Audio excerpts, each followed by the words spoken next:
Yo tout le monde, c'est Medimanga. On se retrouve pour la présentation de ma draft de la CPY saison 2.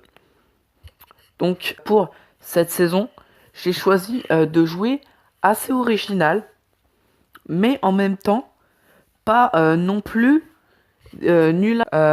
J'ai choisi de mettre directement une draft Trick Room, ce qui est assez vénère, mais en même temps assez facile à contrer. C'est pour ça que j'ai choisi d'autres choses. Vous pouvez voir ça donc. Ma draft sera séparée en trois catégories. Les poseurs de Trick Room, ce que j'ai appelé les Trick Room Sweepers, les Pokémon pour faire des gros dégâts sous la Trick Room, et les hors Trick Room, ceux qui n'ont quasiment rien à voir avec la Trick Room. Donc on va commencer directement avec le premier poseur de Trick Room.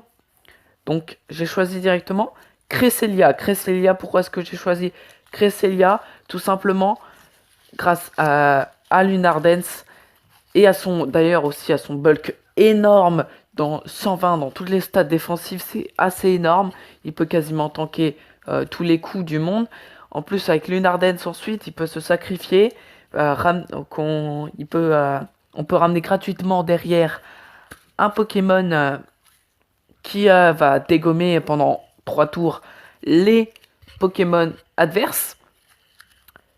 Et aussi, grâce à Moonlight, éventuellement, pour se soigner, s'il a pris quelques petits dégâts, mais il pourra revenir pour essayer de replacer la Trick Room. Donc clairement, Cresselia, c'est assez important dans une draft de Trick Room. C'est un peu la base. Donc, ensuite, je trouve qu'il va plutôt bien en combo avec Cresselia. C'est Stakataka. Stakataka, ses grosses faiblesses, c'est le sol et le combat que Cresselia gère assez tranquillement.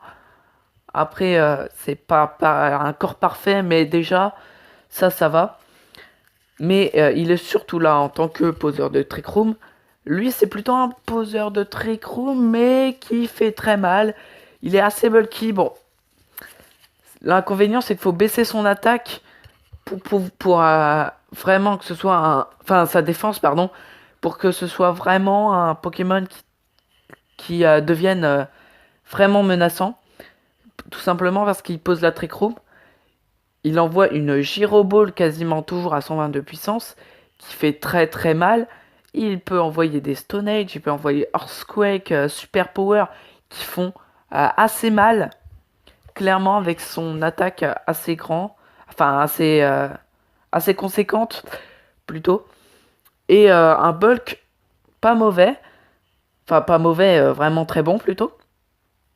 Il pourra tanker, placer la Trick Room et faire aussi des gros dégâts. Je l'ai plutôt mis en poseur de Trick Room tout simplement parce qu'il a Trick Room. Mais il peut servir aussi en tant que Trick Room Sweeper. Bref, donc du coup ensuite nous avons Aromatis. Aromatis, un type fée qui peut éventuellement être joué hors Trick Room en tant que Wisher. Avec Protect du coup. Wish, Protect, Wound Blast et ainsi que Heal Bell éventuellement. Donc clairement, c'est pas déconnant. Puis il peut être joué aussi plutôt offensif, Trick Room, Moon Blast, Nasty Plot et une attaque psy ou PC Feu. Donc clairement, pas à sous-estimer. Sous la Trick Room. Donc ensuite, nous avons aussi Cofaglegus, le quatrième et dernier poseur de Trick Room. 4, vous pouvez penser que c'est un peu limite pour une draft de Trick Room. Mais franchement, pour ce que je vais en faire, je pense que 4, c'est largement suffisant. Bref, Cofaglegus, un Pokémon de type Spectre, avec une bonne défense, en fait très bonne défense même, une bonne défense spéciale, qui pourra toujours être utile. Malheureusement, des mauvais PV, mais ça va par rapport à ses défenses. Donc ensuite, au niveau de son move pool, on a des Calm Mind éventuellement pour la défense spéciale. Pour régler un peu ce problème-là, il a Dark Pulse, Energy Ball, Destiny Bond. Il a Az éventuellement. X si tu veux le jouer défensif, mais tu veux faire de gros dégâts, tu peux brûler ton adversaire et ensuite, enfin brûler ou empoisonner d'ailleurs ton adversaire et ensuite faire X qui fera 130 de puissance. Ensuite, il a les PC, donc notamment PC combat, qui peut servir contre les types spectres, pas les types spectres, pardon, les types ténèbres, éventuellement d'autres PC qui pourraient être utiles, mais bien plus souvent on utilisera la PC combat. Il a Knock-Off pour un set défensif. Euh, Momento, très très utile éventuellement pour se suicider si tu n'as plus beaucoup de vie, que tu as peur de que le Pokémon en face ne te tue pas pour t'empêcher de ramener un Trick Room Sweeper. Tu peux directement faire Momento, sauf s'il fait Protect en face. Mais bon, on ne peut pas pallier à toute éventualité non plus. Du coup, Momento, très utile. Ensuite, il pourrait avoir Nasty Plot pour éventuellement lui aussi faire très mal. Pain Split pour se soigner. Psychic pour éventuellement un type poison normal ou un truc comme ça, quoi. Un type combat normal. Ensuite, il a Shadow Ball, bien évidemment, en tant que stab. Sub, Sleep Talk, éventuellement pour un set reset. Sleep Talk, Toxic. Les Toxic Spikes peuvent être aussi intéressants. Trick pour échanger l'objet. Trick Room, Willow Wisp. Bref, franchement, il peut être très bien en utilitaire. Son move pool offensif est beaucoup moins varié, avec seulement Energy Ball, Psychic, PC Combat et Shadow Ball, éventuellement. Dark Pulse, vraiment, s'il y a un Pokémon, je ne sais absolument pas quoi, qui pourrait gêner, éventuellement un type spectre normal, même si ça n'existe pas. Donc voilà, la première catégorie est faite. Nous allons directement du coup passer à la catégorie des Trick Room Sweeper. Alors le premier, c'est Azumarill. Azumarill, voilà, Azumarill clairement, c'est une force de frappe assez énorme, notamment grâce à Call of Force. Mais on peut le jouer autrement, vous verrez. Donc notamment aussi avec le Choice Band, avec un set Belly Drum plus Aqua Jet avec Colo Force, c'est absolument incroyablement puissant. Clairement, là, sa puissance, ça doit faire très mal.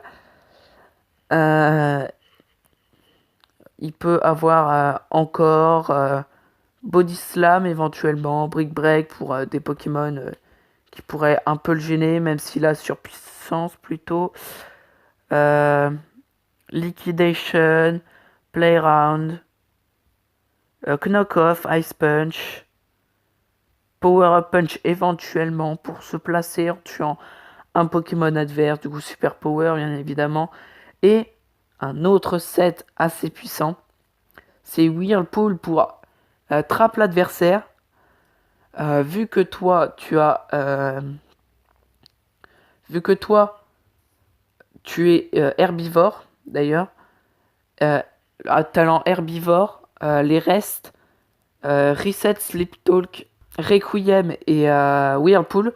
Whirlpool, tu trappes, ensuite tu fais Requiem, éventuellement plutôt Protect, ensuite tu reset. Bref, un truc qui est bien chiant, et à la fin tu switches et tu l'embêtes gravement. D'ailleurs, éventuellement, tu peux toujours faire un Z-Dig ou utiliser Bulldozer, même si je pense que Z-Dig c'est meilleur. Bref, pour le premier Trick Room Sweeper, c'est bien. Ensuite, j'ai choisi de prendre Conkeldurr. Conkeldurr qu'on ne voit absolument jamais en Draft League. En tout cas en T1. C'est le Pokémon victimisé dans le tiers des Draft League. Clairement. Et très sûrement pas que. Mais je le trouvais intéressant. Notamment parce qu'il est lent. Et grâce à ses talents et à son attaque qui est quand même de 140. Qui est assez grande. Ces PV peuvent être aussi intéressants. Avec couplé à une Assault Vest, sa SPDF peut être attrapable. Et aussi, il peut avoir le set Flame Orb avec Guts, un set Assault Vest avec Point de Fer. Ce qui est très intéressant, Point de Fer, parce qu'il a pas mal de moves de points, comme Drain Punch, Fire Punch, Thunder Punch, Ice Punch et Mag Punch. Il me semble que c'est tout. Il peut avoir aussi Knock-Off qui peut être intéressant. Low kick pas vraiment parce que vraiment si tu n'utilises pas Drain Punch avec Point de Fer ou enfin je trouve ça pas vraiment intéressant personnellement. Power Up Punch éventuellement pour se placer en même temps euh, que de tuer un adversaire. En plus vu que c'est un move de poing, ça serait aussi boosté par Point de Fer. Éventuellement Rock Slide avec Sheer Force qui peut être intéressant. Notamment aussi Poison Jab avec Sheer Force. Du coup, Thunder Punch. Il peut avoir Taunt éventuellement contre un Chansey par exemple, mais je ne crois pas qu'il est épique, heureusement. Mais éventuellement contre un Chansey qu'on ne tuerait pas et du coup il se soignerait à l'infini, on pourrait Taunt. Ou même le Toxic pour gagner le 1v1 juste après. Du coup, franchement, Conkeldurr peut être intéressant. Il y a des bien meilleurs Trick Room Sweeper au niveau du bulk et au niveau de la force de frappe.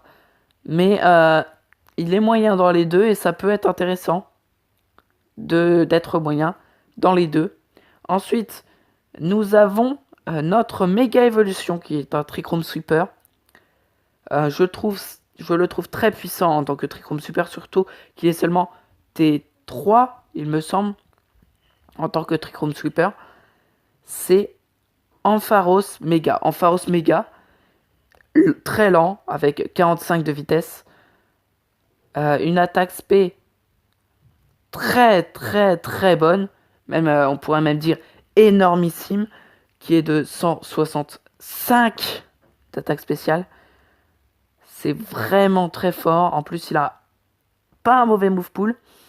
Mais avant de parler du move pool, on va peut-être parler de son bulk qui est vraiment... qui est bon, hein, qui est clairement bon. Et en plus, on peut le jouer hors de la trick room avec hâte. Ce qui peut être intéressant. En plus, couplé avec un autre Pokémon que vous allez vite connaître, plutôt. Donc son move pool qui est avec Agility, Cotton Guard éventuellement pour counter les Pokémon physiques, Discharge pour pouvoir paralyser éventuellement si on a absolument besoin de paralyser un Pokémon et qu'on veut tenter et qu'on doit le taper en même temps, on peut utiliser Discharge.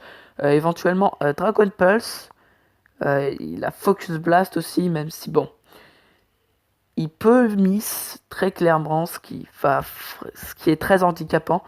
Éventuellement, on pourrait le jouer un petit peu physique pour être sûr, genre de tuer Ferrothorn grâce à Fire Punch ou Focus Punch. Mais je pense que Fire Punch c'est quand même mieux. Il a éventuellement Light Screen, même si bon, il y en a des bien meilleurs, je pense, pour faire ça. Il a Power Gem, qui est Rayon Gem, Signal Beam pour des types plantes. Thunderbolt bien sûr, T-Wave, Toxic, Volt Switch pour le momentum. Voilà. Donc on est arrivé au bout de son move pool. Qui est vraiment... qui est pas hyper varié, mais qui est suffisant pour un Trick Room Sweeper qui va faire des gros dégâts. Donc voilà.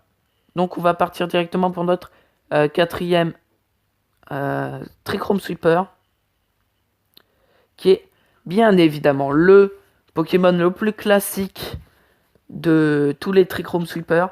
C'est Marowak Alola. Marowak Alola, qui est un T3. D'ailleurs, Ampharos Mega et dans le tier 3 des mégas, je l'ai déjà dit. Mais Azumarill et Conkeldurr sont T1.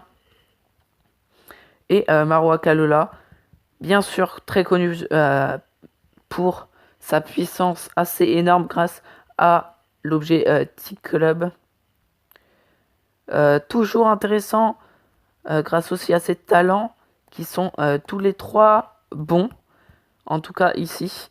Rock Head pour pas prendre de dégâts de recul sur Flare Blitz. Paratonnerre pour éventuellement gérer les cocos. Et Clear Crusade Body. J'ai du mal à le lire.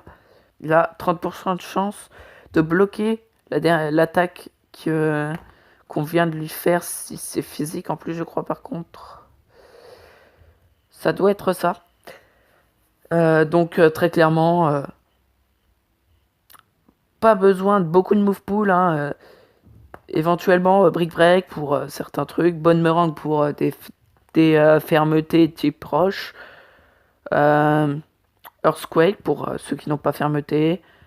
Flare Blitz. Shadowbone. Iron Head éventuellement. Vraiment si... en fait ça sera jamais utilisé quasiment. Low Kick peut être utilisé contre notamment ces Tyrannosif. Ensuite Knock Off en anticipant des switches. Outrage, Pain Split éventuellement pour se soigner. Bon, je pense pas qu'on le jouera défensif, hein, très clairement.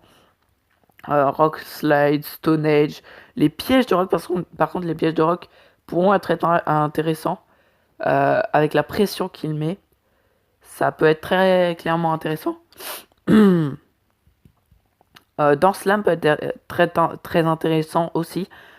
Thunder Punch peut être très intéressant pour les types électriques. Et voilà, on est arrivé au bout de son move pool lui aussi. Et le dernier, oui, on a 5 Trick Room Sweeper. Ce qui est quand même pas mal. Je pense que dès que je pourrais faire des échanges, je pense qu'il y en a qui vont partir parce que je ne pense pas que ce soit hyper utile autant de Trick Room Sweeper. Même si c'est toujours intéressant d'avoir pas mal de Trick Room Sweeper. Et du coup, le dernier, assez bulky.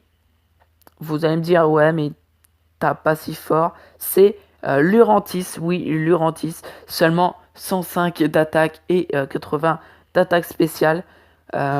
Pourquoi? Mais pourquoi tu l'as pris? Je comprends pas. C'est tout simplement grâce à Contrary qui peut vraiment, si les teams adverses ne sont pas préparés, faire très très très mal, tout simplement grâce à ces deux moves qui peuvent se servir de Contrary. On va dire principal, c'est Tempête Verte. Tempête Verte qui est Leaf Storm en anglais. Ça fait très mal. Oui, un instinct de Majaspic. Bon, il n'a pas un gros move pool spécial. Il a éventuellement Cilia Beam, PC Feu, mais après il n'a pas grand chose. Mais sa deuxième attaque c'est Super Power assez intéressant. Tout simplement pour booster son attaque et en plus sa défense, ce qui est très intéressant si tu le joues à Solvest et qu'ensuite tu fais des Leaf Storm et ensuite tu fais Giga Drain. Et là, alors là, je te dis, ça fait très mal. Il est littéralement intuable. Après, c'est pas mal dur à placer parce que faut pouvoir placer les super powers. Tu le feras souvent sur un Pokémon physique. Après, il pourra plus te toucher.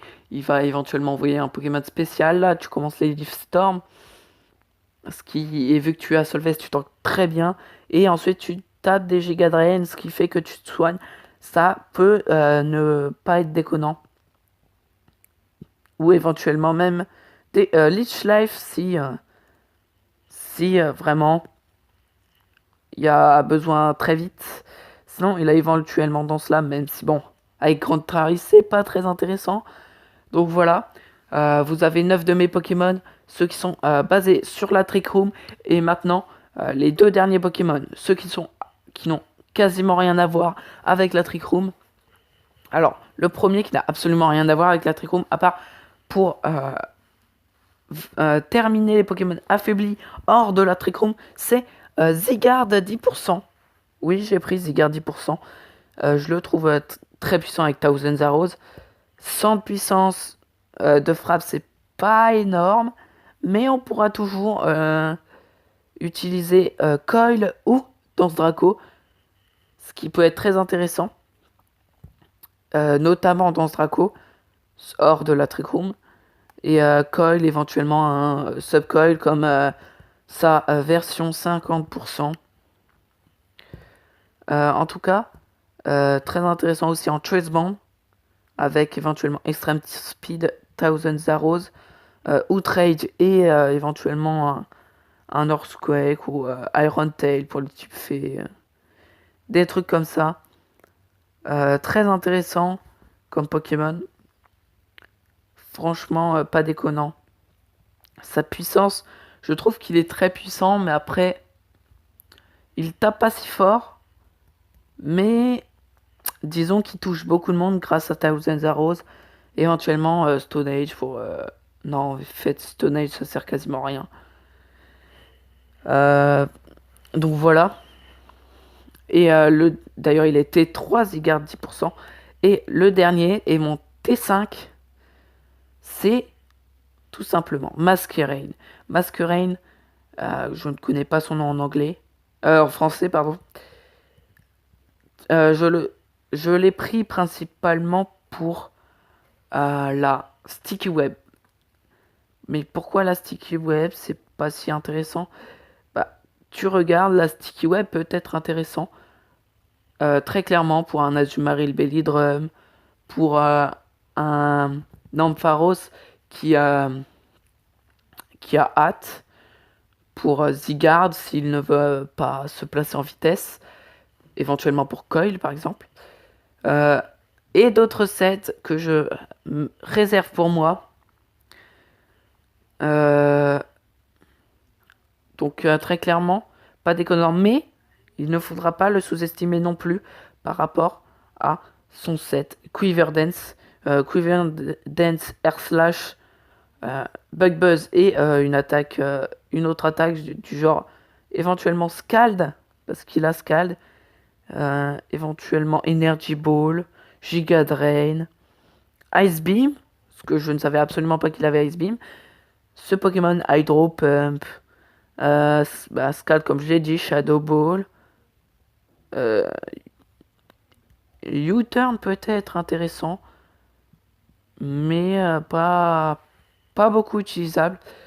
Tailwind peut être aussi intéressant pour booster la vitesse de mes autres Pokémon. Donc voilà, c'est la fin de cette vidéo qui est, ma foi, assez intéressante, je pense, pour vous.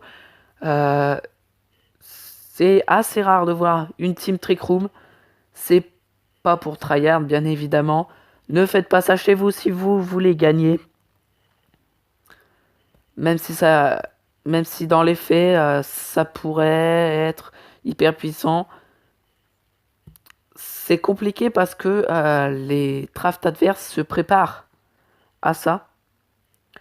Même si, bon, du coup, c'est facile. C'est assez facile de build. Tu prends quelques poseurs de Trick Room, tu prends quelques Trick Room Sweeper, et puis hop, c'est parti. Mais non, c'est pas aussi simple que ça. On a l'air, surtout de le jouer, après de build, c'est assez simple. Après, si tu tombes sur des gens pas trop préparés à la Trick Room, tu m'étonnes que franchement, il y a un problème. Si t'es pas préparé à la Trick Room, bah t'es mort, tu décèdes. Bref, on va pas non plus faire durer cette vidéo que j'espère d'ailleurs qu'elle vous aura plu. N'hésitez pas à vous abonner, à aller voir toutes les chaînes euh, de, qui font le tournoi dans la description. Et je vous dis à la prochaine. Salut!